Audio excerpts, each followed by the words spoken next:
Hello, my name is Alex Hartland. I'm currently a senior at Dewitt High School.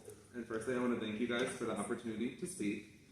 I'm here to speak, like many other people, about the pronoun lesson that was proposed at Shady Road that was then canceled. While I do understand that this was necessary for the sake of safety concerns, this is not the first time that the school district has backed down to a few loud voices, and it certainly won't be the last when taking a look at history. The school district claims to be prioritizing making a diverse and inclusive environment for all students, but then situations like this occur where there is a refusal to actually take action. In the 12 years of schooling I have done in DeWitt, not once have I felt supported by the administration of the schools or the district in the face of bullying or harassment. The cancellation of this lesson truly serves as a slap in the face to people who are members of the LGBTQ+ community, myself included. Not once have I or many other people in the community felt safe to be themselves in this school district, and when I brought these issues up and proposed solutions, nothing was done. I hope you take this feedback and make a change to the school district. Clearly, this doesn't affect me, but creating an inclusive environment is of the utmost importance so all students can express themselves how they want to and be free to explore who they are in a safe academic setting. Unfortunately, this school district has not provided the safe environment that many long for. Educating the younger students is on top of the ways to make a change to create the inclusive environment that you claim to strive for all students. And finally, I want to address the controversial opinions that have been brought forth because of this lesson. Many of these people who are against this lesson do not understand what it is like to be hated simply for your existence, what members of the LGBTQ+ community do. We are being demonized in the media for being who we are. The school district took a small step to help future generations prevent this from continuing, but it was forced to end. I want you to think about what you would do if your child came out as gay, trans, bi, or non-binary. What would you do in that situation? Would you continue to love them like you had before they had come out? Thank you.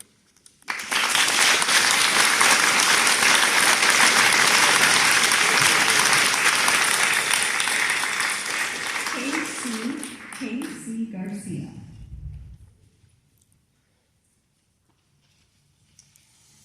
Hello, thank you for the opportunity to speak. I proudly serve as the president on the board of the Sally Center, which is Lansing's 2S LGBTQIA+ resource center. We provide education support groups and events for their community.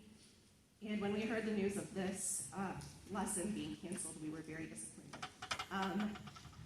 Might get a little emotional. For the people who don't understand that the same connections between lessons like this being canceled, the violence that happened at MSU's campus library, where 2 young gay men were attacked simply for being who they are, and of course the death of Next Benedict and all of those who take their lives, are sorely mistaken. I strongly urge you as board to continue to put forth policies that protect all of our children and to take into consideration all of the opinions that you have had here today that are based on love and not hate. Thank you very much.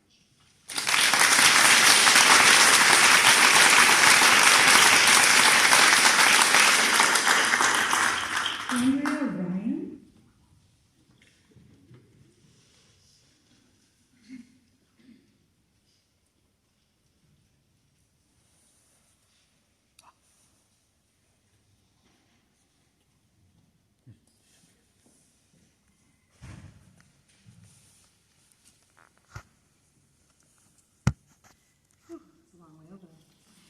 Hi, my name is Andrea Ryan, she, her, hers.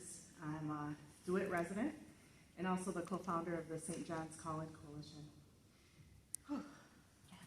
Anyways, thank you all for just kind of being here and voicing your thoughts and opinions and your stories. I think those are really powerful and a great way for people to kind of get a better understanding of the magnitude of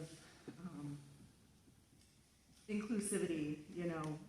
And when we're kind of building communities and things, it's really important to remember we're not all just one thing, right? Like, we're all made up of lots of different things and identities, and it's very complex. We might have come up in a place where, you know, it's meant, like we're meant to assimilate into one thing, right? That's kind of the history of our country. But as we're evolving as people, people are finding freedom into like another dimension of actually finding who they are truly. And a lot of those things we might not understand all that well, but that doesn't mean that it's wrong either. So I'm also a mental health therapist and a social worker in the state of Michigan. And so I work with people of all backgrounds. And I see the hurt and the pain when people aren't allowed to just simply exist. And I understand that when you're creating change, there's also going to be pushback. And that's normal, right? Just like when you're starting out a workout program or whatever, like, you don't love how it feels in the beginning, but as you like start seeing progress and you start seeing like results, you're like, oh wait, like this is actually feels good, I like it, and it's healthier. So when we are creating more inclusive curriculum and valuing each one of us as humans, it's gonna hurt a little bit.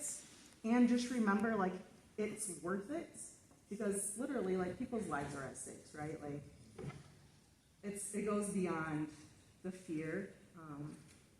Yeah.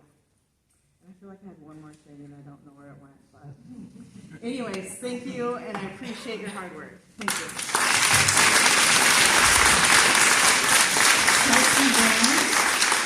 Kelsey Brown. I've seen the announcement that Shanna's going to be leaving us and that she has mixed feelings about that. And for the first time ever, I think I agree with her. On the one hand, how disappointing that another government employee who ravaged the lives of kids through insane political COVID restrictions and all of her other debacles is going to slink off without any public acknowledgement of the harm her actions caused, let alone an apology. But on the other hand, how nice to know that the prime engineer of all this is going to depart in shame after a mere 3 years of divisive non-leadership.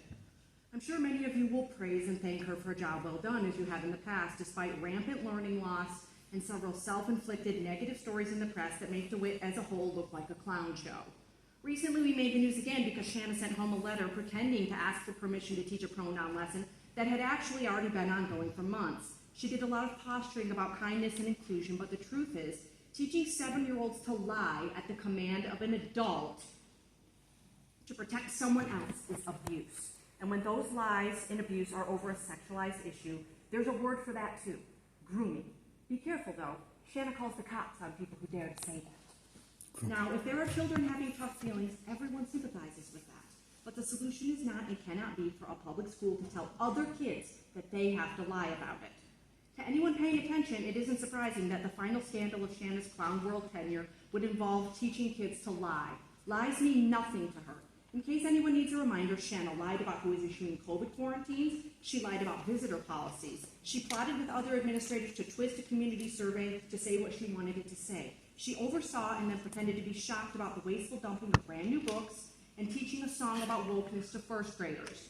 And now here we are again. You've canceled the pronoun lessons that have been happening all along anyways, but as usual, you've taken no responsibility and offered no apology. You hide behind workshop buzzwords about caring and empathy, but you are neither. I have watched you sit in condescending silence as parents get up here and cry and beg for you to call or email or respond to them in any way. Parents dealing with medical issues, mental health crises, and plenty of other issues are stonewalled, while you sit there and pretend to be the real victim because a few people called you names on the internet. DeWitt deserves better than this. Last month, Shanna said she wanted to put DeWitt on the map. Well, you did that. People I know from across the country have seen stories and asked me what the heck is going on around here. Shanna's going to slink off into the sunset, but I hope the board learns from this and hires someone who doesn't just tweet about leadership all day and then hide and blame the moment a leader is needed. Do better. Operate like the public body is supposed to and take some dang responsibility. Amen. Amen. Groomer, call the cops on me. Groomer, call the cops on me.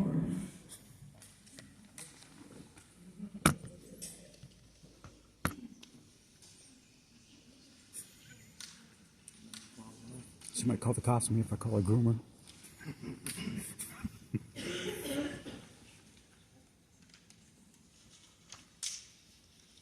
Good evening. My name is Maureen Oberman. I live in DeWitt and I teach in DeWitt, and I am proud to do so. I am an advocate for the LGBTQIA+ community, and I urge this board to do more to foster an inclusive environment and a safe environment for all of our students. Thank you for your time.